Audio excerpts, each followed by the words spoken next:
Halo semuanya, kembali lagi bersama gue Anbia. Di video kali ini gue akan membahas tentang sejarah. Jadi ini sejarah Indonesia part 2 yang sebelumnya kalau kalian nonton adalah zaman prasejarah. Dan saat ini di video kali ini gue akan membahas tentang era zaman kerajaan dan kesultanan mungkin jadi satu. Karena itu periodenya sebelum era kolonial Belanda. Karena era kerajaan-kerajaan dulu, Hindu-Buddha dulu, terus abis itu masuk ke era kesultanan, jadi Kesultanan Demak, muncul kerajaan-kerajaan Jawa Islam di Indonesia. Mulai dari, gue lupa, antara, seingat gue kerajaan Islam pertama di Indonesia adalah Samudra Pasai. Terus abis gitu kerajaan Demak. Terus ya setahu gue itu sih kerajaan Demak inilah yang menghancurkan ke kerajaan Majapahit gitu. Jadi kita mulai, dan setelah kerajaan-kerajaan ini, dan di Maluku juga ada kerajaan-kerajaan Islam kayak kerajaan Maluku, Ternate dan Tidore, dipimpin sama Sultan Babuloh kalau nggak salah, seingat gue. Dan setelah itu baru masuk ke di era itu masuk juga berdampingan ya, beririsan dengan masuknya pedagang-pedagang Eropa, yang mana pertama kali Portugis masuk, terus habis gitu Belanda masuk, terus ada ada persengketaan, ada pertengkaran antara Portugis dengan Belanda, karena Portugis pertama kali yang masuk ke Indonesia, tapi dia akhirnya lebih melalui perjanjian di Eropanya, di Portugis dan di Belandanya, akhirnya Belanda masuk di seluruh Indonesia, sedangkan Portugis hanya di area Filipina gitu. Tapi ya setahu gue kayak gitu. Terus entah mengapa kerajaan Inggris akhirnya masuk juga gitu. Dan kita coba cari tahu informasi sejarah Indonesia dan seberapa tahu Gemini tentang sejarah kerajaan dan kesultanan Indonesia. Let's go. Sebelum kita mulai, kalau teman-teman suka dengan video ini, jangan lupa subscribe channel ini. Thank you. Kita mulai, let's go. Hai Gemini. Hey there, what can I do for you today? Oke, apakah kamu mengetahui sejarah Indonesia?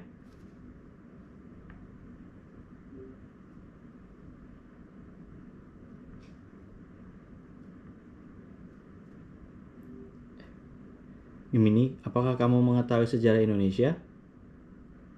Iya, sejarah Indonesia itu panjang dan menarik banget. Mau dengerin tentang periode apa dulu? Kita bisa mulai dari zaman kerajaan-kerajaan Hindu dan Buddha yang keren, atau langsung ke perjuangan kemerdekaan yang bikin merinding. Oke, mulai dari zaman kerajaan-kerajaan dulu. Oke, jadi cerita ini dimulai dari sekitar abad keempat Masehi. Ada beberapa kerajaan Hindu-Buddha yang keren banget bermunculan di Nusantara, yang sekarang kita kenal sebagai Indonesia. Salah satu yang paling terkenal adalah Kerajaan Sriwijaya, pusat perdagangan dan juga agama Buddha yang kuat di Asia Tenggara. Gimana? Mau dengerin cerita selanjutnya? Ya, tentang kerajaan Sriwijaya. Sriwijaya tuh pusat perdagangan maritim yang super sibuk. Kapal-kapal dari Cina, India, bahkan Arab berlabuh di sana, bawa barang-barang mewah dan rempah-rempah. Jadi gak heran kalau kerajaan ini super kaya dan berpengaruh banget di wilayahnya. Gimana? Mau dengerin tentang rahasian apa lagi dari Sriwijaya? Ya, kasih tahu informasi yang lebih banyak. Oke, jadi Sriwijaya tuh punya pengaruh besar banget di bidang agama juga. Mereka jadi pusat penyebaran agama Buddha di Nusantara, bahkan sampai ke luar negeri. Rajanya yang paling terkenal, namanya Balaputra Dewa, dia bahkan sempat nulis surat langsung ke Kaisar Tiongkok. Oke, apa isi suratnya? Isi suratnya tuh isinya permintaan bantuan buat bangun tempat ibadah Buddha di India, tepatnya di Universitas Nalanda. Jadi bisa dibilang, Sriwijaya ini emang udah punya hubungan baik banget sama Tiongkok dari dulu. Terus kerajaan Sriwijaya itu ada di mana Sriwijaya pusatnya? mulai melemah setelah Pusat kerajaan Sriwijaya itu di tuh mana? pusatnya ada di Pusat kerajaan Sriwijaya tuh diperkirakan ada di sekitar Palembang, Sumatera Selatan. Tapi sebenarnya masih ada perdebatan di antara para ahli tentang lokasi pastinya. Terus jangkauan kerajaan Sriwijaya sampai mana aja? Jangkauan kerajaan Sriwijaya tuh luas banget. Selain Sumatera, mereka juga menguasai bagian barat Jawa, Semenanjung Malaya, Kepulauan Riau, bahkan sampai ke Thailand Selatan. Keren kan? Thailand Selatan ya? Iya, Thailand Selatan juga termasuk dalam wilayah kekuasaan Sriwijaya. Bahkan ada teori yang bilang kalau kerajaan ini berasal dari sana. Loh. Oh, itu fakta atau cuman konspirasi aja? Masih jadi perdebatan sih. Ada bukti-bukti yang mendukung teori ini, tapi ada juga yang bilang Sriwijaya itu emang dari Sumatera. Yang jelas, Thailand Selatan ini penting banget buat Sriwijaya, baik sebagai daerah kekuasaan ataupun jalur perdagangan. Gimana? Mau dengerin tentang kerajaan-kerajaan besar lainnya? Iya. Selain Sriwijaya, Indonesia punya kerajaan apa lagi? Indonesia punya banyak kerajaan besar lainnya. Ada Majapahit, yang terkenal banget karena kekuatan militernya yang luar biasa. Terus ada Mataram kuno, yang punya peninggalan candi-candi indah banget. Mau dengerin tentang salah satu dari kerajaan-kerajaan ini? Iya, dari Majapahit dulu. Majapahit tuh keren banget, puncak kejayaannya Indonesia banget. Tahu nggak sih, wilayah kekuasaan Majapahit tuh luas banget, nyampe ke Sumatera, Kalimantan, Sulawesi, Maluku, bahkan Filipina. Majapahit bener-bener jadi pusat perdagangan dan budaya di Nusantara. Gimana? Mau dengerin kisah kejayaan Majapahit lebih jauh? Iya. Oke, salah satu kunci kekuatan Majapahit tuh ada di Sumpah Amukti Palapa, Mahapati Gajah Mada. Sumpah ini tuh kayak tekad kuat buat menyatukan Nusantara. Gajah Mada bersumpah gak akan nikmatin hasil bumi sebelum seluruh Nusantara ada di bawah kekuasaan Majapahit. Apakah Majapahit juga menguasai Malaysia? Iya, Majapahit menguasai wilayah yang sekarang kita kenal sebagai Semenanjung Malaya. Bahkan, kota Singapura tuh dulunya pernah jadi bagian dari Majapahit. Namanya Tumasik. Oke. Tumasik. Apa itu Iya, Tumasik? Tumasik itu nama lama. Tumasik? Bukan, itu bukan istilah musik. Tumasik adalah nama lama dari Singapura, yang dulunya jadi bagian dari kerajaan Majapahit. Kalau kamu mau cari lagu atau penyanyi, coba kasih tahu nama atau jenis musiknya. Apakah Thailand juga masuk dalam area kerajaan Majapahit juga, kekuasaan Majapahit? Masih jadi perdebatan soal ini. Ada yang bilang Majapahit cuma punya pengaruh kuat di Thailand, bukan ngeluarin kebijakan langsung. Tapi yang pasti, budaya Majapahit tuh menyebar luas banget ke Thailand. Bahkan, beberapa upacara adat di Thailand masih mirip sama upacara adat Majapahit. Gimana? Mau dengerin tentang kerajaan-kerajaan besar lainnya? Majapahit itu kerajaan Hindu atau Buddha? Majapahit itu unik banget soalnya dia menganut sistem Hindu-Buddha. Jadi bukan murni Hindu atau murni Buddha, tapi gabungan keduanya. Raja-raja Majapahit biasanya menganut Hindu aliran Siwa, tapi rakyatnya bebas memeluk agama yang mereka percaya. Oke. Kalau Mataram kuno? Mataram kuno itu keren banget, punya peninggalan sejarah yang indah-indah. Mereka terkenal banget dengan candi-candinya yang megah, kayak Candi Borobudur dan Candi Prambanan. Gimana? Mau dengerin tentang peninggalan bersejarah Mataram kuno? Iya. Mataram kuno ini era sebelum Majapahit atau sesudah Majapahit? Mataram kuno itu lebih dulu dari Majapahit. Mereka tuh mencapai puncak kejayaan di abad ke-8 sampai 10 Masehi, jadi jauh banget sebelum Majapahit. Kalau Sriwijaya abad keberapa? Sriwijaya tuh puncak kejayaannya sekitar abad ke-8 sampai abad ke-10 Masehi. Jadi kalau dihitung-hitung, mereka tuh berdiri sebelum abad ke-8 ya. Oke. Kalau Mataram kuno abad ke? Mataram kuno tuh puncak kejayaannya sekitar abad ke-8 sampai abad ke-10 Masehi. Jadi mereka tuh berdiri sebelum Sriwijaya mulai melemah. Oke. Jadi Sriwijaya Oke. sebelum tahun abad ke-8 berdirinya. Iya, Sriwijaya tuh berdiri sebelum abad ke-8 Masehi. Ada prasasti yang menunjukkan kalau Sriwijaya udah ada di abad ke-7 Masehi. Jadi kalau diurutin, emang Sriwijaya tuh kerajaan Hindu-Buddha pertama yang besar di Nusantara. Kalau Majapahit era keberapa? Abad keberapa? Majapahit tuh puncak kejayaannya sekitar abad ke-14 Masehi. Jadi kalau diurutin, Sriwijaya berdiri duluan, terus Mataram kuno, baru deh Majapahit. Oke. Kalau kerajaan Kutai? Kerajaan Kutai itu menarik banget. Mereka punya sejarah yang panjang. Dan bukti-bukti peninggalannya masih ada sampai sekarang. Mau dengerin tentang apa dulu? Oke. Berdirinya kerajaan Kutai. Kerajaan Kutai itu diperkirakan berdiri sekitar abad ke-4 Masehi. Jadi lebih tua dari Sriwijaya. Prasasti tertua yang jadi bukti sejarahnya namanya Prasasti Yupa. Ditemukan di Kalimantan Timur. Oke, dia 4 Masehi ya. Iya, betul banget. Kerajaan Kutai ini diperkirakan berdiri di abad ke-4 Masehi, jadi emang yang paling awal dari kerajaan-kerajaan Hindu-Buddha di Indonesia. Oke. Kalau kerajaan Mataram kuno, pusat kerajaannya ada di mana? Kerajaan Mataram kuno tuh pusatnya berpindah-pindah. Awalnya ada di sekitar Jawa Tengah, tapi terus bergeser ke Jawa Timur. Jadi agak susah nentuin pusat pasti mereka. Oke. Kalau kerajaan Kutai, pusatnya ada di mana? Kerajaan Kutai itu pusatnya ada di Kalimantan Timur, tepatnya di daerah Muara Kaman. Sampai sekarang, masih ada peninggalan-peninggalan mereka di sana, terutama prasasti Yupa yang terkenal itu.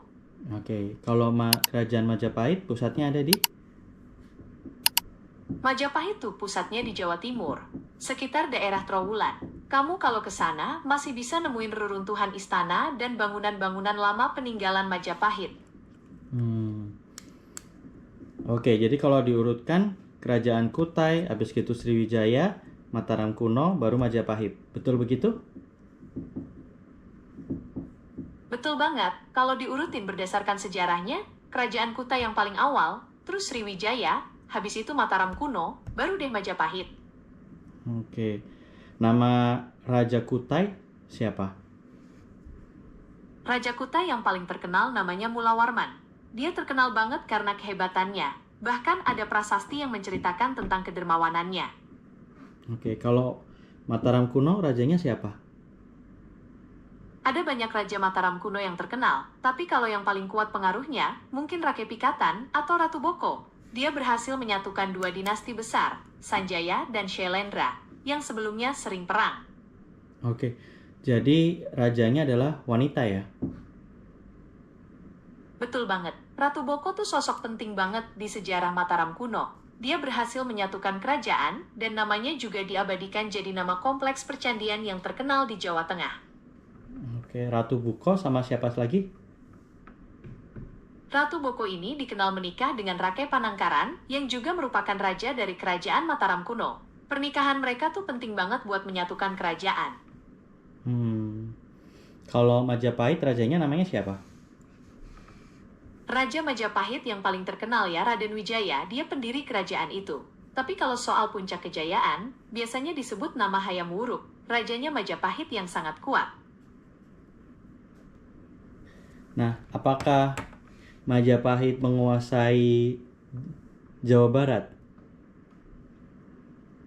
Iya, Majapahit menguasai hampir seluruh Jawa, termasuk Jawa Barat. Jadi kalau kamu jalan-jalan ke Jawa Barat, masih ada beberapa peninggalan sejarah Majapahit yang bisa kamu temukan, terutama di daerah-daerah yang dulu jadi jalur perdagangan mereka.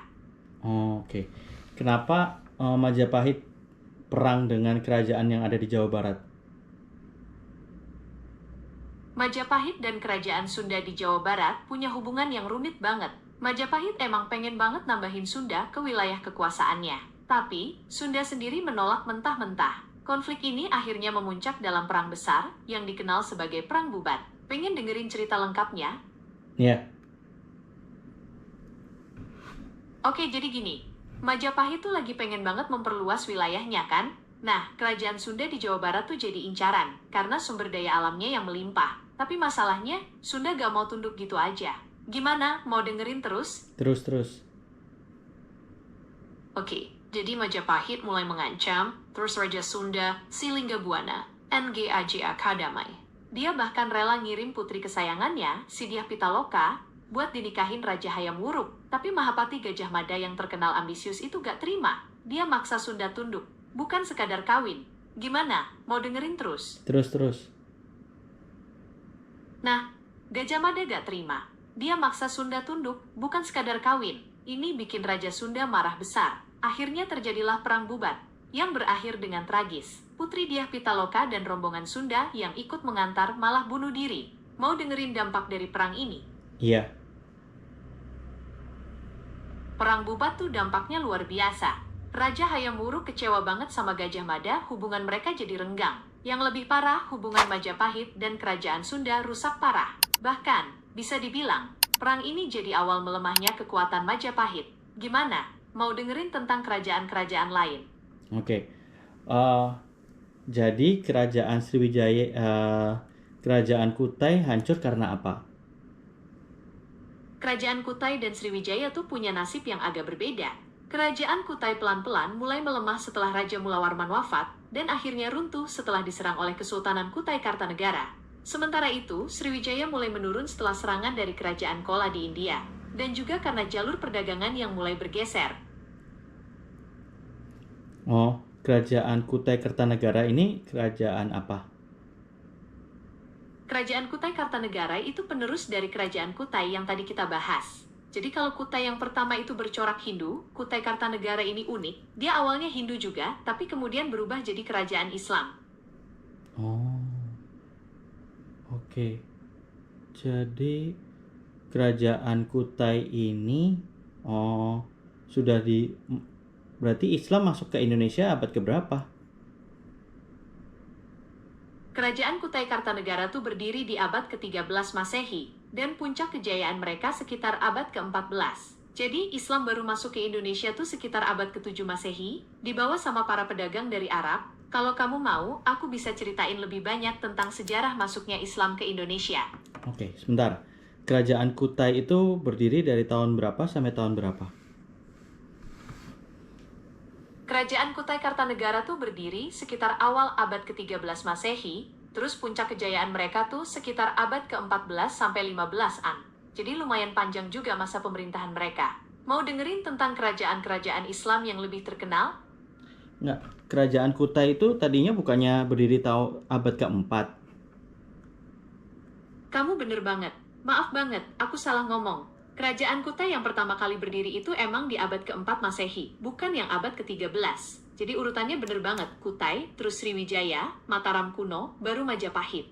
Oke, jadi kerajaan Kutai ini berdiri dari abad ke-4 sampai abad ke... Kerajaan Kutai itu diperkirakan berdiri di abad ke-4 Masehi, tapi kita gak tahu pasti kapan berakhirnya. Yang pasti, setelah abad ke-5 Masehi, pengaruh mereka mulai melemah. Gimana? Mau dengerin tentang kerajaan-kerajaan lain? Oke. Jadi kekuasaan itu akan saling tumpang tindih dengan kerajaan-kerajaan baru yang berkuasa ya? Iya, betul banget. Seringkali wilayah kekuasaan kerajaan-kerajaan ini tuh tumpang tindih. Apalagi kalau lagi masa transisi kekuasaan. Misalnya, pas Majapahit mulai melemah, kerajaan-kerajaan kecil lain mulai muncul, terus berebut wilayah. Jadi, peta kekuasaan Nusantara tuh kayak terus berubah-ubah gitu. Kalau kerajaan Singosari? Kerajaan Singosari tuh menarik banget. Mereka tuh pengganti kerajaan Kediri.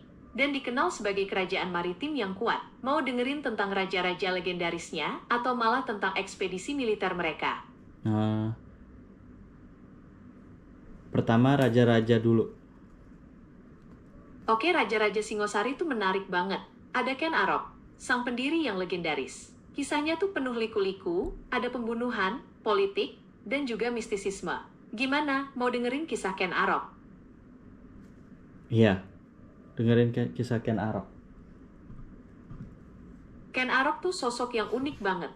Awalnya dia cuma budak. Tapi karena ambisi dan kecerdikannya, dia berhasil jadi raja. Ada kisah menarik tentang dia membunuh tuannya sendiri, terus merebut kekuasaan dan istrinya. Gimana? Mau dengerin kisah ini lebih lengkap? Ya, ceritakan dengan lengkap. Oke, jadi cerita ini dimulai dari Ken Arok masih jadi budak. Dia punya majikan yang terkenal kejam namanya Tunggul Ametung. Nah, Ken Arok jatuh cinta sama istri majikannya sendiri, si cantik Ken Dedes. Ambisius banget kan? Oke, lalu? Nah, Ken Arok yang ambisius ini mulai kepikiran cara buat ngedapetin Ken Dedes. Dia bahkan sampai pesan keris ajaib dari Mpu Gandring, katanya buat nolongin dia mencapai tujuannya. Tapi ternyata, keris itu malah bikin masalah. Gimana? Mau dengerin terus? Terus. Nah, keris ajaib yang dipesen Ken Arok itu akhirnya jadi bumerang buat majikannya sendiri. Entah gimana, keris itu malah jatuh ke tangan Kebo Ijo, pengawal Tunggul Ametung. Mau dengerin kelanjutannya? Iya.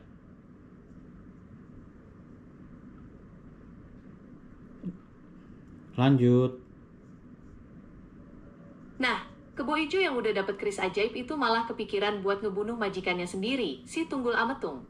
Dia pengen ngambil alih posisi dan juga Ken Dedes. Gimana? Mau dengerin terus? Terus. Nah, Kebo Ijo yang udah dapet keris ajaib itu malah kepikiran buat ngebunuh majikannya sendiri, si Tunggul Ametung. Dia pengen ngambil alih posisi dan juga Ken Dedes. Gimana? Mau dengerin terus? Terus Ken Arok nasibnya gimana tuh? Kan kerisnya diambil. Nah, Ken Arok yang udah kepikiran caranya langsung eksekusi. Dia pura-pura pinjem keris ke Kebo Ijo, terus pas lagi lengah, langsung ditusuk pakai keris itu. Kebo Ijo pun tewas, dan Ken Arok langsung ambil alih semuanya. Dia jadi pemimpin baru, terus langsung nikahin Ken Dedes. Apakah Ken Dedes mau menikahi Ken Arok? Kalau soal Ken Dedes mau atau enggaknya, itu bagian yang agak rumit. Ada yang bilang dia terpaksa, ada juga yang bilang dia malah senang karena Ken Arok jauh lebih ambisius dari suaminya yang lama. Gimana? Mau dengerin tentang kelanjutan kisah Ken Arok? Enggak, udah cukup. Kalau ekspedisi militernya? Oke, ekspedisi militer Singosari itu menarik banget. Salah satu yang paling terkenal adalah serangan ke Singhapura, yang sekarang kita kenal sebagai Singapura. Mau dengerin cerita itu? Iya.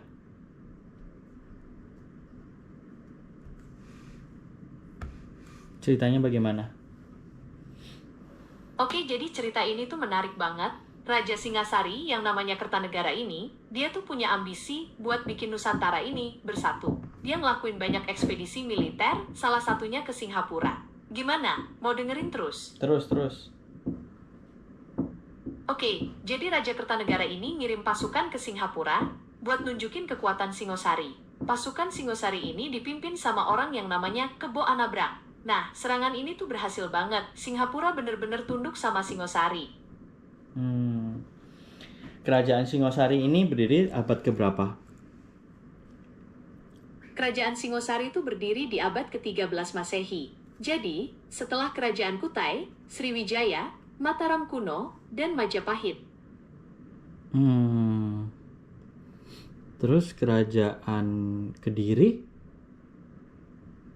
Kerajaan Kediri tuh menarik banget. Mereka tuh dikenal sebagai kerajaan sastra dan budaya.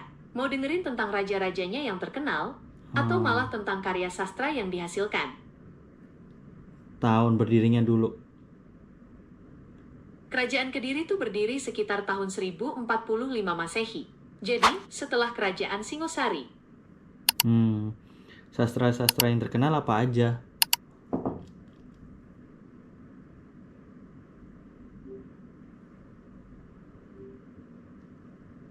Karya sastra dari Kerajaan Kediri apa aja?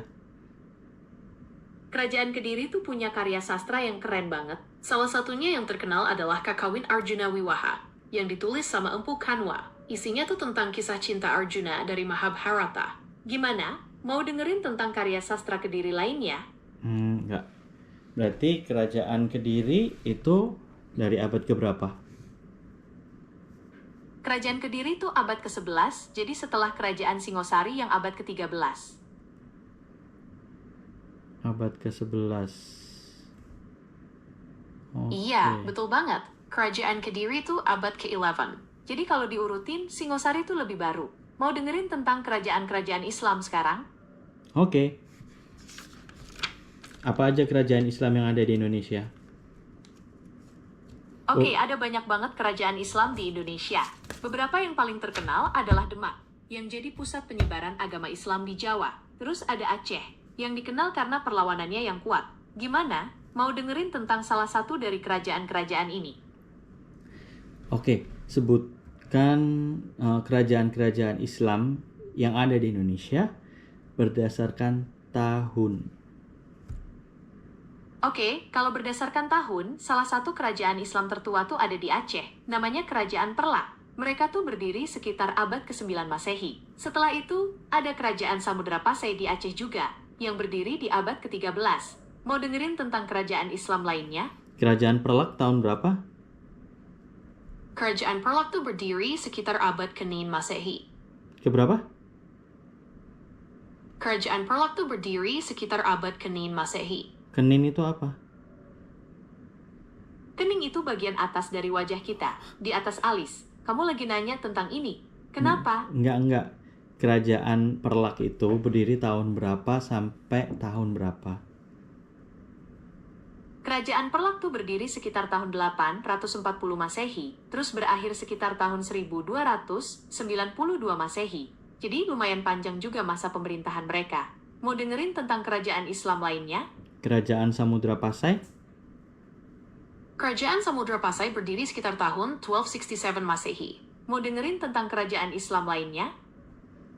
Oh, sampai tahun berapa kerajaan Samudra Pasai ini?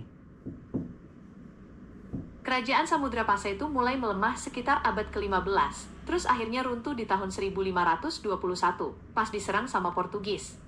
Oke. Kalau kerajaan Demak itu tahun berapa? Kerajaan Demak tuh berdiri sekitar akhir abad ke-15 Masehi, tepatnya sekitar tahun 1478-an. Tahun berapa? 1400? Kerajaan Demak tuh berdiri sekitar tahun 1478. Jadi, kalau dibulatkan, ya sekitar abad ke-15. Oke. Dia berdiri sampai tahun berapa? Kerajaan Demak tuh mulai melemah sekitar tahun 1546. Setelah itu, mereka terlibat dalam berbagai konflik perebutan kekuasaan, dan akhirnya runtuh sekitar tahun 1568. Mau dengerin tentang kerajaan Islam lainnya?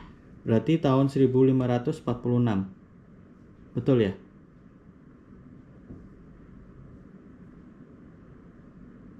Apakah Iya, betul banget. Kerajaan Demak. Apakah kamu mau nanya tentang kerajaan Islam lainnya? Nggak. Atau kamu mau bahas kerajaan-kerajaan Hindu-Buddha lagi? kerajaan Demak tetap kerajaan Demak? Iya, betul banget. Kerajaan Demak tuh mengalami masa puncaknya sekitar tahun 1546. Setelah itu, mereka mulai melemah karena berbagai konflik. Mau nanya tentang kerajaan Islam lainnya? Atau kamu mau bahas kerajaan-kerajaan Hindu-Buddha lagi? Oh, kerajaan Islam lainnya selain Demak dan Aceh? Oke, ada banyak kerajaan Islam lainnya. Ada Kesultanan Cirebon, yang dikenal karena seni dan budayanya yang unik. Terus ada Kerajaan Pajang, yang sempat menggantikan Demak. Gimana? Mau dengerin tentang salah satu dari kerajaan-kerajaan ini? Kesultanan Cirebon itu tahun berapa? Kesultanan Cirebon tuh berdiri sekitar tahun 1430-an. Jadi, bisa dibilang masih satu abad sama Kerajaan Demak. Kalau kerajaan Pajang? Kerajaan Pajang berdiri di tahun 1568, jadi gak lama setelah Demak mulai melemah. Kerajaan Pajang itu ada di mana pusatnya? Kerajaan Pajang itu pusatnya ada di Jawa Tengah, di daerah Surakarta sekarang. Jadi, lokasinya gak jauh banget dari Demak. Oke. Masih banyak Kesultanan kerajaan Demak. Islam lainnya. Kesultanan Demak itu siapa aja rajanya? Maksud kamu pekerjaan orang-orang di Kesultanan Demak? Kalau iya, mereka punya banyak pekerjaan. Ada yang jadi prajurit, ada yang jadi petani atau nelayan, ada juga yang berdagang. Karena Demak tuh pusat perdagangan yang ramai, pasti ada banyak pedagang dari berbagai daerah. Pemimpinnya siapa? Pemimpin Kesultanan Demak yang paling terkenal adalah Raden Patah. Beliau adalah pendiri kerajaan itu, dan dikenal karena keberhasilannya menyebarkan agama Islam di Jawa. Apakah Raden Patah itu termasuk Wali Songo? Iya, Raden Patah itu termasuk salah satu dari Wali Songo. Dia dianggap sebagai salah satu tokoh penting dalam penyebaran agama Islam di Jawa. Oke. Kalau Kerajaan Perlak, rajanya siapa? Raja pertama Kerajaan Perlak namanya Sultan Alaidin Sayyid Maulana Abdul Aziz Shah. Dia berkuasa dari tahun 840 sampai 864 Masehi. Lalu dilanjutkan sama? Setelah Sultan Alaidin Sayyid Maulana Abdul Aziz Shah, ada Sultan Alaidin Sayyid Maulana Abdul Rahim Shah yang berkuasa. Mau dengerin tentang raja-raja Perlak selanjutnya? Iya.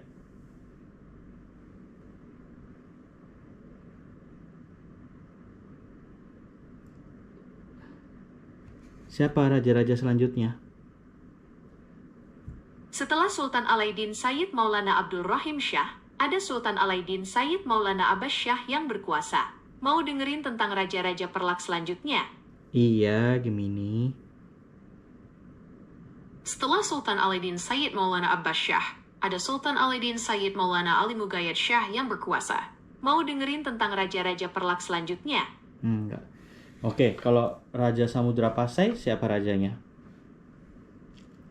Raja pertama Kerajaan Samudra Pasai itu Sultan Malikus Saleh. Dia berkuasa sekitar tahun 1267 Masehi. Mau dengerin tentang raja-raja Samudra Pasai selanjutnya? Iya, selanjutnya setelah itu siapa? Setelah Sultan Malikus Saleh, ada Sultan Muhammad Malik Al-Zahir, atau yang lebih dikenal dengan Malik Al-Tahir Irid. Dia berkuasa dari tahun 1297 sampai 1326 Masehi. Mau dengerin tentang raja selanjutnya? Enggak. Kalau Kesultanan Cirebon, siapa rajanya? Raja pertama Kesultanan Cirebon tuh namanya Pangeran Cakrabuana, yang kemudian lebih dikenal sebagai Sunan Gunung Jati. Beliau dikenal banget sebagai penyebar agama Islam di Jawa Barat.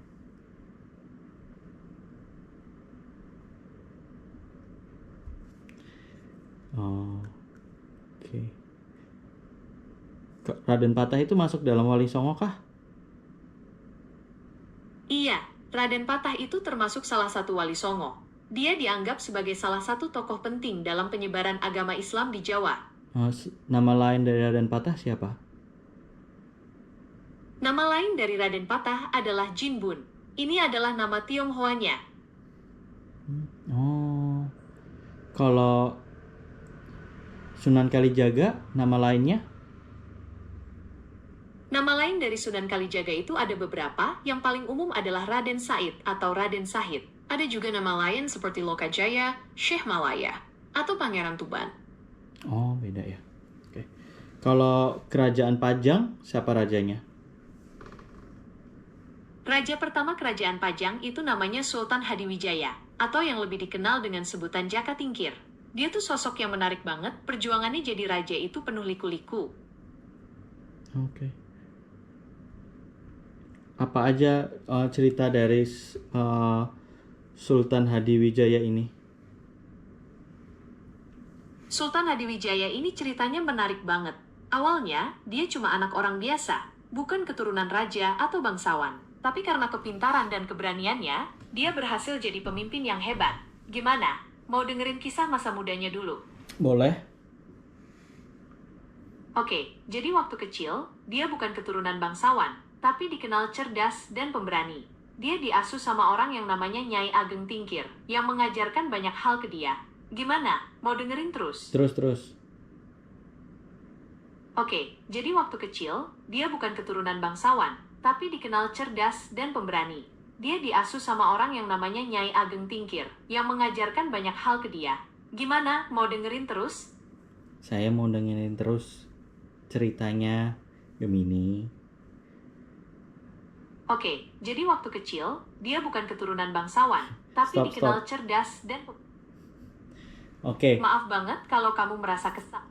Iya. Mau bahas apa? Karena kamu mengulang-ulang hal yang sama soal informasinya. Maaf banget kalau penjelasannya jadi berulang. Aku masih belajar biar bisa ngasih informasi yang lebih bervariasi. Mau bahas topik lain aja? Kita bisa Oke. cerita-cerita santai. Uh, kalau Mau bahas apa?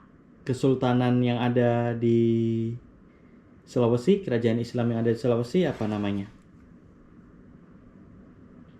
Di Sulawesi ada banyak kerajaan Islam, tapi yang paling terkenal mungkin Kesultanan Gowatalo.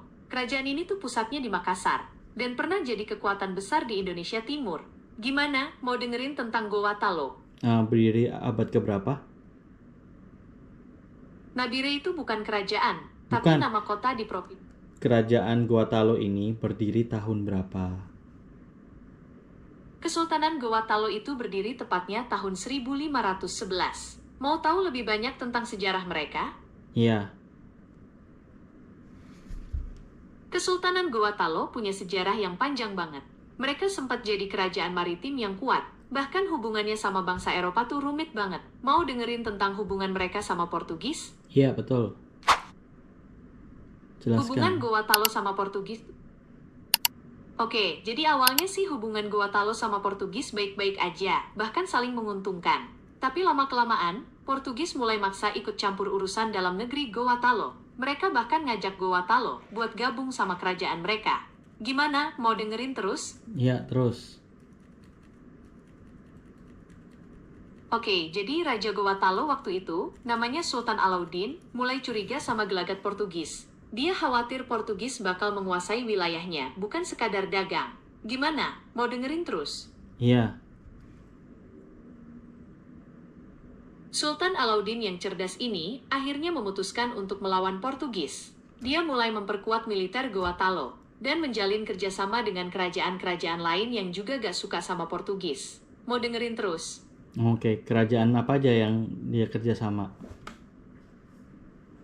Sultan Alauddin ini cerdas banget, dia ngajak beberapa kerajaan lain buat bikin persekutuan. Ada kerajaan Bone, Sopeng, dan Wajo. Mereka sepakat buat bareng-bareng lawan Portugis. Oke. Apakah Sultan Alauddin ini adalah Sultan Hasanuddin? Bukan, Sultan Alauddin itu pendahulu dari Sultan Hasanuddin. Sultan Hasanuddin ini lebih dikenal karena perlawanannya yang sangat kuat terhadap Belanda.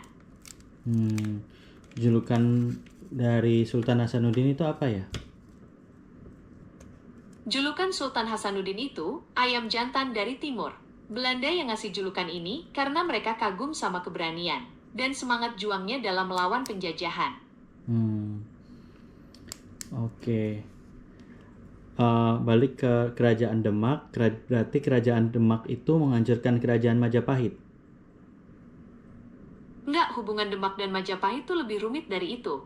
Majapahit itu udah mulai melemah sebelum Demak berdiri. Ada banyak faktor yang bikin Majapahit runtuh, kayak konflik internal dan juga perubahan situasi politik di Nusantara. Demak emang punya peran, tapi lebih ke mengambil alih kekuasaan setelah Majapahit melemah, bukan sebagai penyebab langsung keruntuhannya.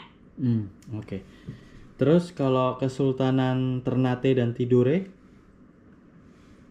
Kesultanan Ternate dan Tidore itu menarik banget.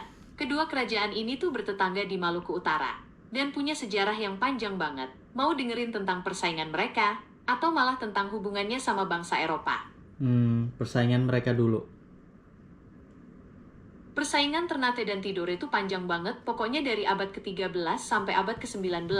Inti persaingannya tuh memperebutkan kekuasaan di Kepulauan Maluku, terutama soal perdagangan rempah-rempah yang waktu itu lagi diincar banget sama bangsa Eropa. Gimana? Mau dengerin kisah persaingan mereka lebih lengkap? Iya. Oke, jadi persaingan Ternate dan Tidore itu berpusat di perdagangan rempah-rempah. Wilayah mereka tuh kaya banget sama rempah-rempah, terutama pala dan cengkeh, yang waktu itu lagi super dicari sama bangsa Eropa.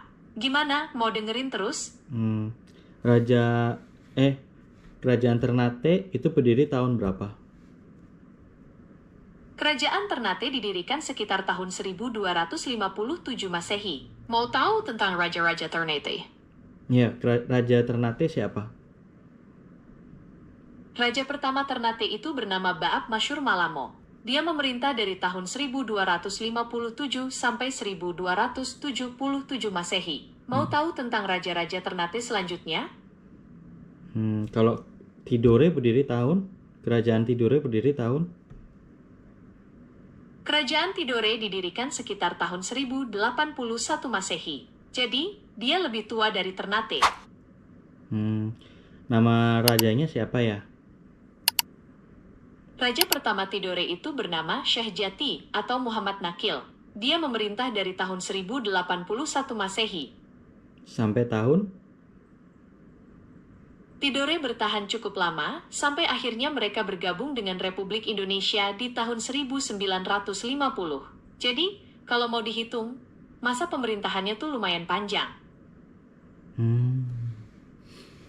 Kekuasaan Ternate sama Tidore sampai mana? Ternate dan Tidore tuh punya wilayah. Oke, lanjut. Jadi, persaingan Ternate dan Tidore ini tuh bikin peta kekuasaan di wilayah itu berubah-ubah terus. Kadang Ternate yang unggul, kadang Tidore. Gimana? Mau dengerin tentang konflik-konflik besar mereka? Apakah kekuasaan mereka sampai dengan Papua? Nggak, Ternate dan Tidore tuh pusatnya di Maluku Utara. Wilayah kekuasaan mereka emang sempat meluas ke daerah-daerah sekitarnya, tapi nggak sampai Papua. Apakah wilayah kekuasaannya sampai Sulawesi? Iya, wilayah kekuasaan Ternate dan Tidore itu sempat sampai ke Sulawesi Utara. Bahkan, ada beberapa wilayah di sana yang masih punya hubungan erat sama budaya Maluku.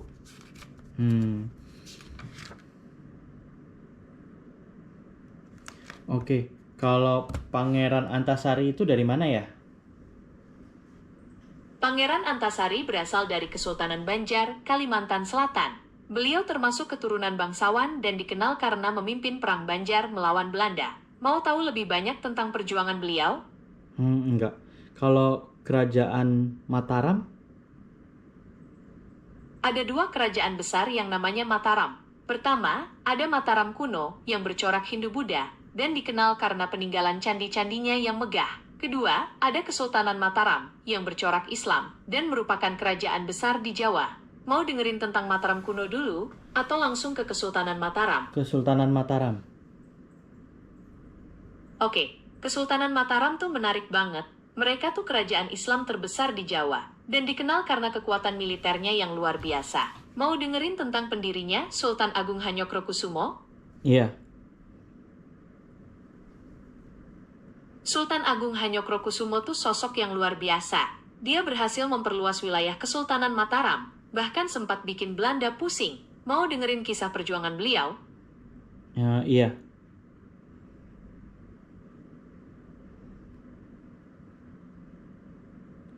Apa? Jelaskan. Hai Gemini. Ya, Gemini masih ada kok. Ada yang bisa kubantu? Mungkin kamu mau lanjut dengerin tentang serangan Sultan Agung ke Batavia? Iya. Atau mau bahas kerajaan Islam lainnya? Tentang serangan Sultan Agung ke Batavia. Oke, jadi serangan kedua Sultan Agung ini emang udah dipersiapkan banget. Beliau ngumpulin pasukan yang lebih besar lagi, terus bikin lumbung makanan di sepanjang jalur buat jaga-jaga. Tapi sayangnya, serangan kedua ini juga gagal. Mau tahu kenapa serangan kedua ini gagal? Iya.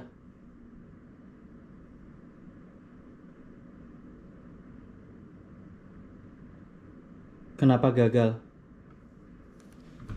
Serangan kedua Sultan Agung gagal karena beberapa hal. Pertama, Belanda udah lebih siap karena pengalaman dari serangan pertama. Kedua, logistik pasukan Mataram mulai kacau, terutama soal persediaan makanan. Belanda berhasil ngerusak lumbung-lumbung makanan Mataram, jadi pasukan mereka kelaparan.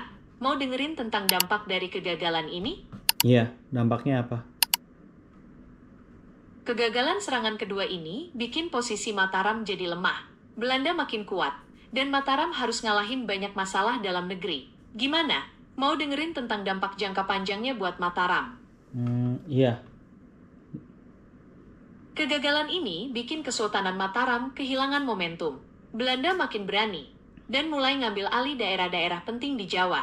Mataram jadi harus bertahan, bukan menyerang lagi. Gimana? Mau dengerin tentang dampak jangka panjangnya buat Mataram? Oke, Kesultanan Mataram ini berdiri tahun berapa sampai tahun berapa? Kesultanan Mataram berdiri di sekitar tahun 1586 dan berakhir di tahun 1755. Tapi, setelah itu, ada dua kerajaan penerus Mataram, yaitu Kasunan Surakarta dan Kesultanan Yogyakarta. Oh, oke. Jadi, apakah kerajaan Demak ini hancur karena Belanda juga? Enggak, Demak tuh runtuhnya bukan karena Belanda. Faktor utama yang bikin Demak hancur tuh perang saudara dan perebutan kekuasaan. Belanda emang udah mulai masuk ke Nusantara waktu itu, tapi belum punya pengaruh besar buat bikin kerajaan-kerajaan runtuh. Mau dengerin tentang penyebab runtuhnya Demak lebih lengkap? Iya.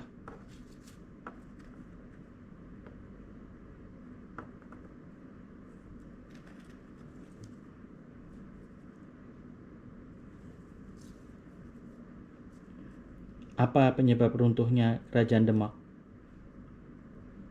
Kerajaan Demak itu runtuhnya karena perebutan kekuasaan.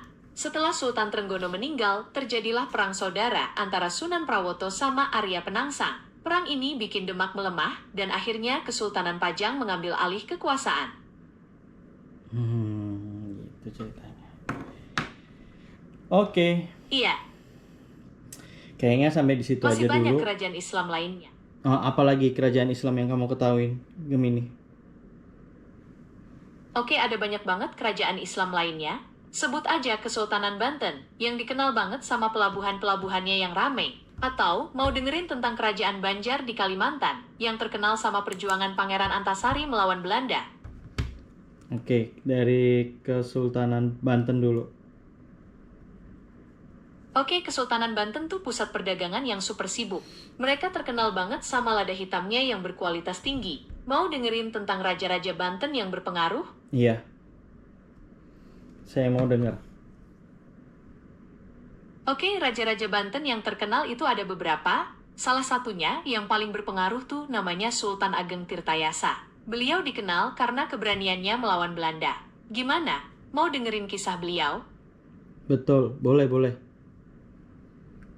Sultan Ageng Tirtayasa ini terkenal banget karena perlawanannya yang gigih melawan Belanda.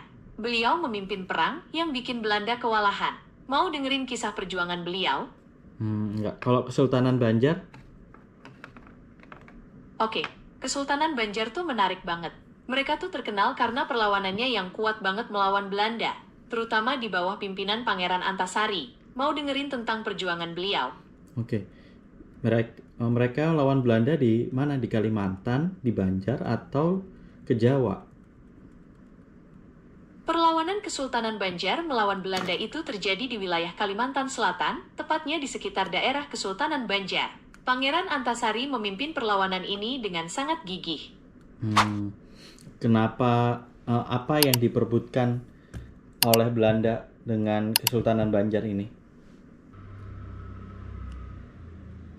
Ada beberapa hal yang jadi perebutan antara Belanda sama Kesultanan Banjar. Yang pertama, Belanda pengen monopoli perdagangan rempah-rempah, terutama lada hitam Banjar yang terkenal. Kedua, Belanda juga kepincut sama sumber daya alam Banjar lainnya, kayak intan dan emas. Yang ketiga, Belanda mulai ikut campur urusan dalam negeri Banjar, termasuk soal pergantian raja. Hal ini bikin Belanda sama Banjar makin sering berselisih paham. Itu ya. Jadi selama era kerajaan Islam ini Belanda berperang dengan berapa kerajaan? Belanda tuh berperang sama banyak banget kerajaan Islam selama mereka menjajah Indonesia. Ada yang perang besar, ada juga yang cuma konflik kecil. Tapi kalau mau dihitung yang paling utama, ada beberapa kerajaan besar yang jadi musuh utama mereka. Gimana? Mau dengerin tentang musuh-musuh utama Belanda? Enggak sih. Kalau kerajaan Buleleng dan Singaraja Kerajaan itu? Buleleng tuh menarik banget. Singaraja itu ibu kota dari kerajaan Buleleng. Nama Singaraja sendiri punya arti yang keren banget, yaitu dikuasai oleh raja yang gagah perkasa seperti singa. Jadi itu adalah kerajaan Buleleng ya? Iya, betul banget. Kerajaan Buleleng ini menarik banget. Mereka punya sejarah panjang, terutama soal perlawanannya melawan Belanda. Mau dengerin tentang I Gusti Anglurah Panji Sakti, pendiri Buleleng? Boleh. Tapi kerajaan Buleleng itu berdiri tahun berapa ya? Kerajaan Buleleng itu berdiri sekitar abad ke-17 Masehi. Tepatnya, diperkirakan sekitar tahun 1600-an. Hancur pada tahun? Kerajaan Buleleng itu berakhir pasca Perang Bali Ima di tahun 1849. Belanda berhasil menaklukkan Buleleng, dan sejak itu, wilayah Buleleng masuk jadi bagian dari Hindia Belanda. Oke, kalau kerajaan Banten? Oke, Kesultanan Banten tuh pusat perdagangan yang super sibuk. Mereka terkenal banget sama lada hitamnya yang berkualitas tinggi. Kok Mau Banten? dengerin tentang... Sorry. Kerajaan Banjar. Itu Oke, berdiri balik lagi tahun ke berapa? Banjar. Berdiri tahun berapa? Kerajaan Banjar tuh berdiri sekitar abad ke-14 Masehi. Tepatnya, diperkirakan sekitar tahun 1346. Sampai tahun berapa? Kesultanan Banjar tuh bertahan cukup lama, sampai akhirnya mereka bergabung dengan Hindia Belanda di tahun 1905. Tapi, perlawanan mereka melawan Belanda tuh sangat kuat, dan bikin Belanda kewalahan. Oke, jadi Belanda menguasai seluruh Nusantara itu pada tahun berapa? Belanda nggak pernah benar-benar menguasai seluruh Nusantara dalam artian semua wilayah tunduk penuh. Proses penjajahannya bertahap banget, mulai dari mendirikan pos-pos perdagangan, terus bikin benteng, baru kemudian menguasai wilayah satu persatu. Kalau mau ngomong tahun, mungkin awal abad ke-19-an, setelah VOC bangkrut dan pemerintah Belanda langsung mengambil alih, bisa jadi titik awalnya. Tapi proses penaklukan total ke seluruh wilayah Indonesia, bagian timur tuh baru benar-benar selesai sekitar awal abad ke-20. Itu pada tahun? Belanda nggak pernah benar-benar menguasai seluruh Nusantara, dalam artian semua wilayah tunduk penuh. Proses penjajahannya bertahap banget, mulai dari mendirikan pos-pos perdagangan, terus bikin benteng, baru kemudian menguasai wilayah satu persatu. Kalau mau ngomong tahun, mungkin awal abad ke-19-an, setelah VOC bangkrut dan pemerintah Belanda langsung mengambil alih, bisa jadi titik awalnya. Tapi proses penaklukan total ke seluruh wilayah Indonesia, bagian timur tuh baru benar-benar selesai sekitar awal abad ke-20. Oke, VOC bangkrut pada tahun berapa? VOC resmi dibubarkan pada tanggal 31 Desember tahun 1799. Jadi, kalau mau dibilang, awal abad ke-19 itu tepat banget. Pada tanggal berapa? 311? Iya, betul banget. VOC resmi dibubarkan pada tanggal 31 Desember tahun 1799. Setelah itu, pemerintah Belanda langsung mengambil alih wilayah jajahan VOC, termasuk Indonesia. Oke, kalau begitu. Terima kasih informasinya hari ini dan belajarnya Gemini.